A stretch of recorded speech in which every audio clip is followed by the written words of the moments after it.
सोचिए अगर आपके शरीर के अंदर एक ऐसा अदृश्य, एक छिपा हुआ कम्युनिकेशन नेटवर्क हो जो आपकी मूड, आपकी ऊर्जा, नींद और तनाव मतलब हर चीज को चुपचाप कंट्रोल करता हो। और मजे की बात यह है कि ये कोई साइंस फिक्शन नहीं है। बिल्कुल नहीं, ये हकीकत है।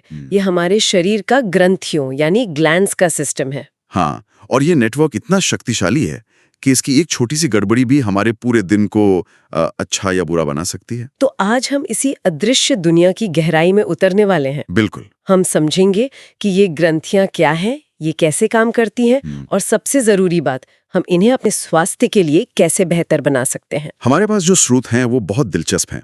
वो आधुनिक जीव विज्ञान को प्राचीन ज्ञान के साथ मिलाते हैं और ये दिखाते हैं कि कैसे हमारी जीवन शैली, हमारा व्यायाम और यहाँ तक कि हमारा भोजन भी इस सिस्टम पर सीधा असर डालता है। तो आज हम यही समझने की कोशिश करेंगे कि क्या हम सच में अपने शरीर और मन के मालिक बन सकते हैं या हम सिर्फ अपने हार्मोन्स के हाथों की कठपुतली हैं। मुझे लगता है कि जवाब बहुत दिलचस्प होने वाला है। तो शुरुआत बिल्कुल बेसिक से करते हैं। एंडोक्राइन और एक्सोक्राइन ग्रंथियों के बीच का फर्क। हाँ, चलिए यहीं से शुरू करते हैं। मुझे लगता है कि आपके पास इन्हें समझाने के लिए एक बहुत अच्छी मिसाल थी। हाँ, इसे समझना बहुत आसान है। सोचिए, एंडोक्राइन ग्रंथियां हमारे शरीर के अंतरराष्ट्रीय प्रसारकों यानी इंटरनेशनल ब्रॉडकास्टर्स की तरह हैं। अच्छा। वे अपने संदेश, जिन्हें हम हार्मोन्स कहते हैं, सीधे खून में छोड़ देती हैं और खून के जरिए ये संदेश पूरे शरीर में फैल जाते हैं। मतलब एक ब्रॉडकास्ट जो पूरे देश के लिए है, कोई भी सुन सकता है। बिल्कुल। तो फिर एक्सोक्राइन ग्रंथियां क्या हुई? एक्सोक्राइन ग्रंथियां स्थानीय सेवा प्रदाताओं यानी लोकल सर्विस प्रोवाइडर्स की तरह हैं।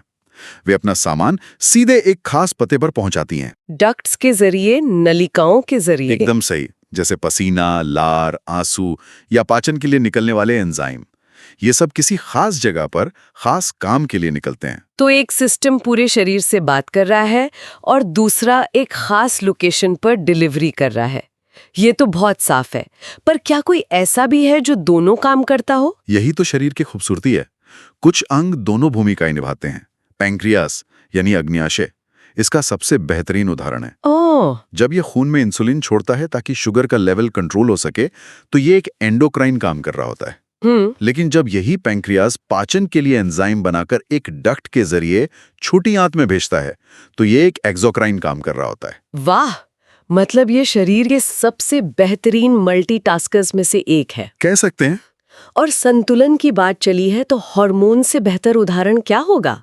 हमारे शरीर के अदृश्य संदेशवाहक 50 से ज्यादा तरह के हैं। बिल्कुल, और ये हमारी कल्पना से भी ज्यादा चीजों को नियंत्रित करते हैं। मेटाबॉलिज्म, विकास, मूड, नींद, सब कुछ। तो कुछ मुख्य खिलाड़ियों की बात करते हैं। थायराइड ग्रंथि से शुरू करें। हाँ बिल्कुल, ये हमारी गर्दन में एक तितली के आकार की ग्रंथि है और इसे शरीर का एनर्जी रेगुलेटर या मास्टर पेसमेकर कह सकते हैं। मास्टर पेसमेकर, इसका मतलब अगर ये धीमा पड़ जाए तो सब कुछ धीमा हो जाएगा? बिल्कुल सही। इसे ऐसे समझिए, अगर थायराइड धीमी गति से काम कर रहा है, जिसे हाइपोथायरॉयडिज्म कहते हैं, तो आपके शरीर की हर प्रक्रिया धीमी हो जाएगी। जैसे कि आप थका हुआ महसूस करेंगे, वजन बढ़ सकता है, ठंड ज्यादा लगेगी, यहाँ तक कि आपके विचार भी धीमे हो सकते हैं। और अगर ये तेज हो जाए तो सब कुछ तेज हो जाएगा। दिल की धड़कन बढ़ जाएगी, घबराहट होगी, वजन घटने लगेगा। ये हमारे शरीर का क्या कहते हैं, मास्टर इंजन कंट्रोलर है। और फिर आती हैं एड्रीनल ग्रंथियां, जिन्हें आपने स्ट्रेस मैनेजमेंट टीम कहा था। मुझे लगता है आज की भाग दौड़ भरी जिंदगी में हर किसी को इनके बारे में जानना चाहिए। जरूर, ये हमारी किडनी के ठीक ऊपर बैठी छोटी छोटी ग्रंथियां हैं। जब भी हम किसी तनावपूर्ण स्थिति में होते हैं, जैसे ट्रैफिक जैम में फंसना, हाँ, या ऑफिस की डेडलाइन का तनाव, ये ग्रंथियां तुरंत एड्रेनलिन और कोर्टिसोल जैसे हार्मोन छोड़ती हैं। लड़ो या भागो वाली स्थिति के लिए। बिल्कुल, फाइट और फ्लाइट रिस्पॉन्स। हमारी दिल की धड़कन तेज हो जाती है, मांसपेशियां तन जाती हैं और हम पूरी तरह से अलर्ट हो जाते हैं। कमाल है। तो मतलब मेरे बॉस की भेजी एक ईमेल मेरे शरीर में वही केमिकल रिएक्शन शुरू कर सकती है जो हजारों साल पहले किसी जंगली जानवर को देखकर होती थी। ठीक यही होता है। शरीर के लिए तनाव तनाव है, वो ये फर्क नहीं करता कि खतरा असली है या काल्पनिक। और फिर आती है मास्टर ग्लैंड, पिट्यूटरी ग्रंथि। मस्तिष्क के आधार पर एक छोटे से मटर के दाने के आकार की, लेकिन ये ऑर्केस्ट्रा के कंडक्टर की तरह है, जो दूसरी कई ग्रंथियों को बताती है कि उन्हें अपना काम कब और कैसे करना है। और एक जिसे हम अक्सर भूल जाते हैं लेकिन नींद के लिए बहुत जरूरी है, पीनियल ग्रंथि। हाँ, ये मेलेटोनिन नाम का हार्मोन बनाती है जो हमारी नींद के पैटर्न को नियंत्रित करता है। मतलब अंधेरा होने पर ये ज्यादा बनता है। हाँ, जब बाहर अंधेरा होता है तो पीनियल ग्रंथि ज्यादा मेलेटोनिन बनाती है, जो शरीर को सोने का संकेत देता है, और सुबह रोशनी में इसका उत्पादन कम हो जाता है। इसीलिए कहते हैं सोने से पहले मोबाइल की नीली रोशनी से बचना चाहिए। बिल्कुल, क्योंकि वो मेलेटोनिन के उत्पादन में गड़बड़ी कर सकती है। ये दिखाता है कि हमारा शरीर कितना संवेदनशील और आपस में जुड़ा हुआ है। दिन में अचानक ऊर्जा की कमी महसूस होना, खासकर खाने के बाद। हाँ, वो शायद इंसुलिन के स्तर में असंतुलन का संकेत हो सकता है। ये रात में नींद ना आना, ये मेलाटोनिन और कोर्टिसोल के बीच की लड़ाई हो सकती है ना? आपने बिल्कुल सही पकड़ा। अगर तनाव वाला हार्मोन मतलब कोर्टिसोल रात में भी ज्यादा बना रहता है तो वो नींद वाले हार्मोन मेलाटोनिन को अपना काम नहीं करने देता। ओह, ये एक झूले की तरह है, जब एक ऊपर जाता है तो दूसरे को नीचे आना चाहिए। जी अगर दोनों ऊपर रहेंगे तो सिस्टम गड़बड़ा जाएगा। ठीक है। तो ये ग्रंथियां और हार्मोन्स हमारे शरीर को चलाते हैं, ये तो समझ आ गया। लेकिन अब हम उस हिस्से में आते हैं जहां बात सच में बहुत गहरी और अनोखी हो जाती है। हमारे स्रोत प्राचीन ज्ञान और बायोसाइकोलॉजी को जोड़ते हुए एक बड़ा दावा करते हैं कि इन ग्रंथियों से निकलने वाले हार्मोन्स हमारे व्यक्तित्व को भी आकार दे सकते हैं। ये एक आकर्षक विचार है जो शरीर को सिर्फ एक मशीन नहीं बल्कि एक जटिल जैविक मानसिक सिस्टम के रूप में देखता है। मतलब हमारी आंतरिक प्रवृत्तियां, जिन्हें इन स्रोतों में वृत्ति कहा गया है, वो हार्मोनल स्राव से जुड़ी हैं। बहुत गहरे तक। उदाहरण के लिए स्रोत बताते हैं कि टेस्टीज और ओवरीज का सामान्य स्राव कर्तव्य की भावना पैदा करता है। कर्तव्य की भावना जैसे एक बेटा जो अपने पिता की आज्ञा मानने में गर्व महसूस करता है, ये एक संतुलित हार्मोनल संकेत हो सकता है। लेकिन अगर इन्हीं ग्रंथियों से स्राव ज्यादा होने लगे तो ये तर्क संगतता यानी रैशनैलिटी की भावना को विकसित करता है। वही किशोर फिर ये कहना शुरू कर सकता है, नहीं पिताजी ये सही नहीं है, इसके पीछे ये तर्क है। अच्छा, तो तर्क करने की क्षमता भी हार्मोनल बदलाव से जुड़ी है। इस दर्शन के अनुसार हाँ, ये व्यक्तित्व के विकास का एक स्वाभाविक चरण है। लेकिन एक मिनट, स्रोत इसके विपरीत भी एक बात कहते हैं कि कम स्राव को क्रूरता या सामाजिक व्यवहार में कमी से जोड़ा गया है। ये एक बहुत मजबूत दावा है। हाँ, और ये एक बहुत महत्वपूर्ण सवाल भी है। क्या हमारे स्रोत इसका कोई वैज्ञानिक आधार देते हैं या ये एक दार्शनिक व्याख्या है? इसे एक बायोसाइकोलॉजिकल अवलोकन के रूप में प्रस्तुत किया गया है, न कि एक क्लिनिकल डायग्नोसिस के तौर पर। मतलब ये नहीं है कि हार्मोन की कमी किसी को अपराधी बना देगी, बल्कि यहाँ विचार ये है कि संतुलित हार्मोन हमें सामाजिक नियमों और सहानुभूति को समझने में मदद करते हैं। अच्छा, उनकी कमी से व्यक्ति अपने विचारों में बहुत कठोर और हठधर्मी हो सकता है और दूसरों के दृष्टिकोण को समझने में असमर्थ हो सकता है। इसी को यहाँ क्रूरता के रूप में वर्णित किया गया है। ठीक है, ये स्पष्टीकरण जरूरी था। ये सिर्फ सेक्स ग्रंथियों तक ही सीमित नहीं है ना? नहीं, बिल्कुल नहीं। प्रोस्टेट ग्रंथि और शर्म की भावना के बीच भी एक कनेक्शन बताया गया है। ये तो और भी दिलचस्प है। छोटे बच्चों में ये ग्रंथि पूरी तरह विकसित नहीं होती, इसलिए उनमें शर्म या संकोच की भावना नहीं होती। वयस्कों में शर्म की जो सामाजिक भावना विकसित होती है, उसे इस ग्रंथि के विकास से जोड़ा गया है। और थायराइड ग्रंथि का उचित स्राव आत्मनिर्भरता यानी सेल्फ रिलायंस को बढ़ाता है। व्यक्ति मजबूत और स्वतंत्र महसूस करता है। और एक और है जो मुझे बहुत आकर्षक लगा, सोलर प्लेक्सस और प्रेम की भावना। सोलर प्लेक्सस जो छाती के मध्य में स्थित है, उसे बच्चों के प्रति या अपने परिवार के प्रति प्रेम की भावना से जोड़ा गया है। लेकिन स्रोत एक कदम आगे जाते हैं। वो क्या? वे कहते हैं कि अगर इस ग्रंथि से स्राव बहुत ज्यादा हो तो यह व्यक्तिगत प्रेम सार्वभौमिक प्रेम में बदल सकता है। मतलब सभी के लिए करुणा की भावना? हाँ, बिल्कुल। यह विचार शारीरिक क्रिया को एक तरह से आध्यात्मिक अनुभव से जोड़ता है। तो अगर हम इस पूरी तस्वीर को देखें तो ये हमें बताता है कि हमारा शारीरिक स्वास्थ्य और हमारा मानसिक भावनात्मक संतुलन अलग-अलग नहीं है। वो एक ही सिक्के के दो पहलू हैं। और ये हमें उस बड़े सवाल पर वापस लाता है जो हमने शुरू में पूछा था।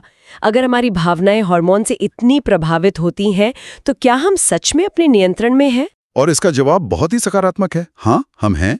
कैसे? क्योंकि अगर हमारी प्रवृत्तियां हार्मोन से प्रभावित होती हैं और हमारे हार्मोन्स हमारी जीवन शैली से प्रभावित होते हैं, तो इसका सीधा मतलब है कि नियंत्रण हमारे अपने हाथों में है। अच्छा। हम अपनी आदतों को बदलकर अपने हार्मोन्स को प्रभावित कर सकते हैं और अपने हार्मोन्स को संतुलित करके हम अपनी भावनाओं और व्यक्तित्व को भी सकारात्मक दिशा दे सकते हैं।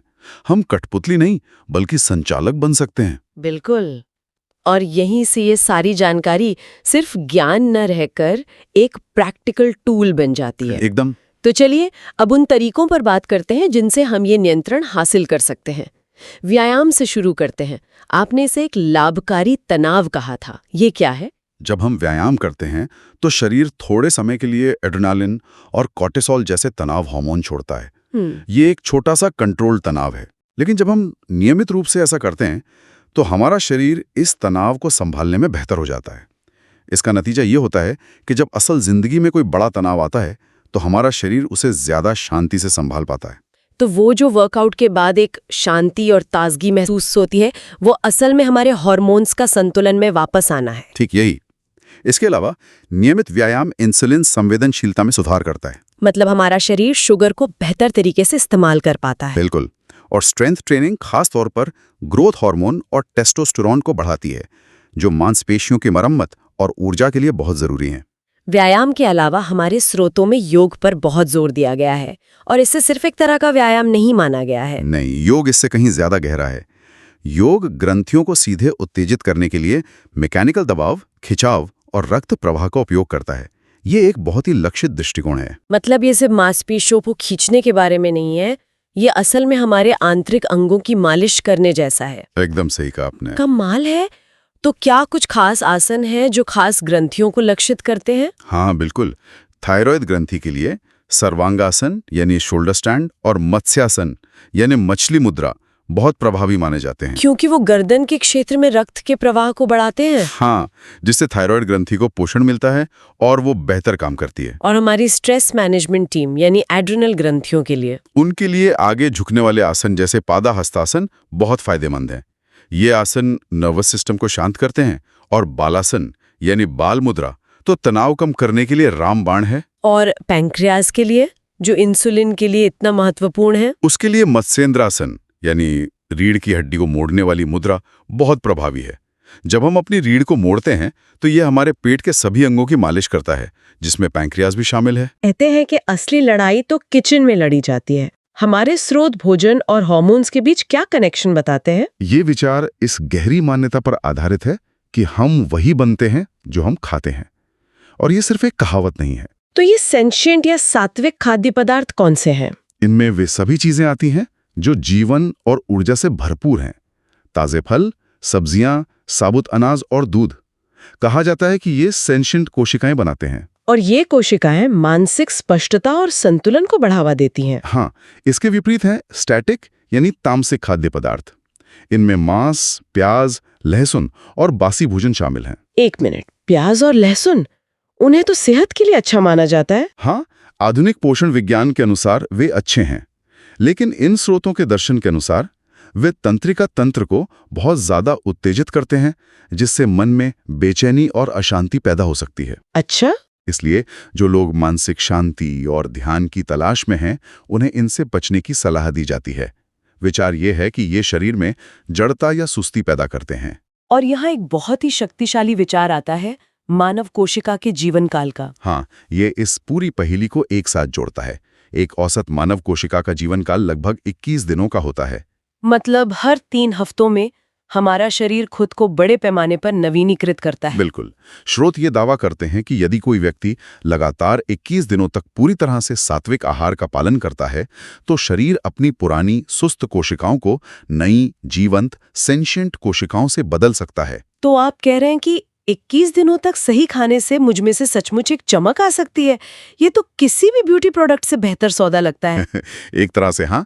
इसका परिणाम सिर्फ बेहतर शारीरिक स्वास्थ्य ही नहीं, बल्कि एक चमकदार आभामंडल यानी एक रेडिएंट ऑरा भी हो सकता है। तो आज हमने देखा कि हमारा शरीर एक अविश्वसनीय रूप से जटिल और बुद्धिमान जैविक मशीन है, लेकिन ये ऐसी मशीन नहीं है जो अपने आप चलती है। सही बात है।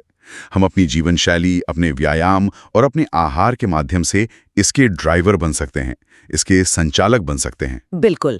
स्वास्थ्य केवल बीमारी की गैर मौजूदगी नहीं है। नहीं, जैसा कि विश्व स्वास्थ्य संगठन भी कहता है, ये शारीरिक, मानसिक और सामाजिक कल्याण की एक पूरी स्थिति है, और इसकी जिम्मेदारी हमारी अपनी है। तो हम अपनी शुरुआती पहेली पर वापस आते हैं।